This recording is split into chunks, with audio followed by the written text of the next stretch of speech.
All right, man. At this point, it's pretty clear that the NBA play-in tournament is great for NBA basketball.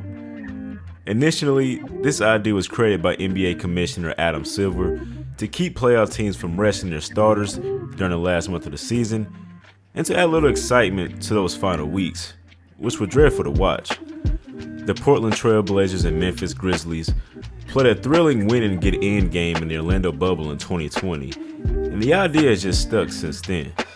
Now, we have teams that usually were first-round exits actually get some shine and their fans get something to cheer for late in the season. And we get to see teams that were either on the rise with young stars or teams that got hot at the right time of the season playing meaningful basketball games with the entire NBA landscape paying attention. It's not hard to forget how bad the Minnesota Timberwolves have been since Kevin Garnett left the team in 2007.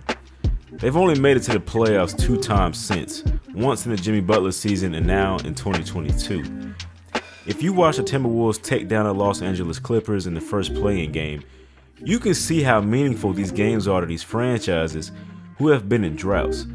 I mean, in the post-game session, it looked like the Wolves just won the NBA championship, and they had a celebration to match. Patrick Beverley jumped on the scores table, threw his jersey in the air, hugged his family, and walked off the court in tears as the Minnesota fans got to watch in amazement under the confetti. The Wolves will now enter the Western Conference playoffs as the 7th seed, but they'll have to play Ja Morant and the Memphis Grizzlies in the first round. And it's safe to say that the play-in win is going to be the most exciting experience for the Wolves this season, because it's nearly impossible for a 7th seed to upset a 2 seed. Since the NBA expanded the playoffs to 16 teams in 1984, the lowest seed to ever win an NBA championship was the 6th-seeded Houston Rockets, and they had Akeem Olajuwon on their team. And since 1984, only 4 7th-seeded teams have even advanced past the first round of the playoffs. So this play-in was the Wolves' time to shine. The 7th-seeded team on the other side of the bracket is the Brooklyn Nets. Before the season, the Nets were favored to win the NBA championship by pretty much everybody. With Kevin Durant, Kyrie Irving, and James Harden, it looked like the Nets had the best big three in the league, full of dominant duos. But that quickly fell apart due to injuries, global events in the world, and just the three not completely meshing on the court. With all that's going on, this trio played just 16 games together, winning 13 of those before James Harden was traded to Philly at the deadline. With more injuries to key players and a part-time Kyrie Irving, the Nets stumbled through the regular season to find themselves in the play-in. But with their stars healthy, the Nets had no problem taking down a young surging Cavs team that to many seemed to ahead of schedule in its rebuilding process. It's kind of hard to pick against the Nets in the playoffs, especially with their talent on their team, but I just can't see it with them being the 7th-seeded team. And if you look at the Cavs playing game at home, it's clear how much the tournament meant to them. The stadium was rocking, towels were waving, and you could just sense the anticipation from the fans. Ever since LeBron left the Cavaliers for the Los Angeles Lakers in 2018, they just seemed like an afterthought franchise. But during that 4 or 5 year window, the Cavs had drafted incredibly well and made some great trades to get young talent to surround Darius Garland, who's now an NBA All-Star.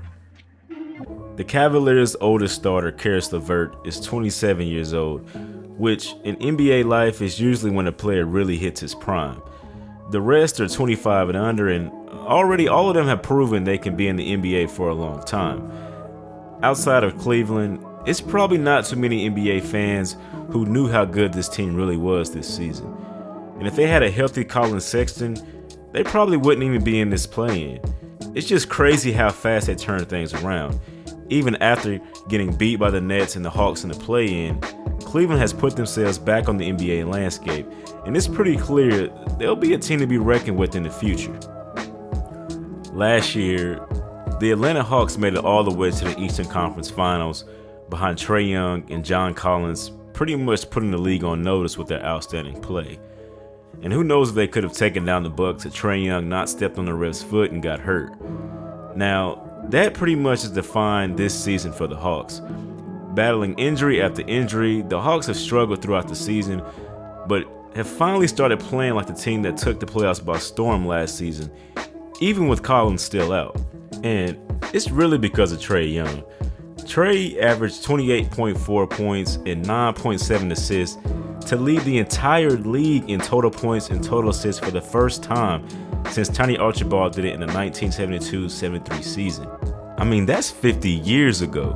That makes him just the second player ever to do that, and he's pretty much had to do all that just to get the Hawks in the position that they're in.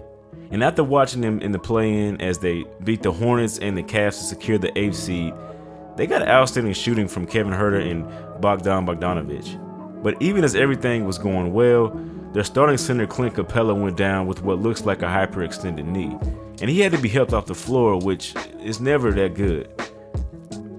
Without their two best big men, it's just hard to see them having much of a Cinderella run that it had last year. They just can't get fully healthy, but Young has been a fun player to watch. The New Orleans Pelicans could have punted this season. After learning about the first setback that Zion Williamson was going to endure, things looked pretty bleak for them. Instead, they traded for players like CJ McCollum, and now they're in the playoffs for the first time since the 2017-18 season. Brandon Ingram and CJ McCollum together is a great duo, and if they ever get Zion back, it's pretty much a recipe for success heading forward. That's the beauty of the play-in. We get emotions, storylines, and optimism for the future, and Adam Silver and the rest of the NBA landscape couldn't have asked for much more. If you like this video, please give it a like, it'll help out the channel a lot, and subscribe if you haven't already, man.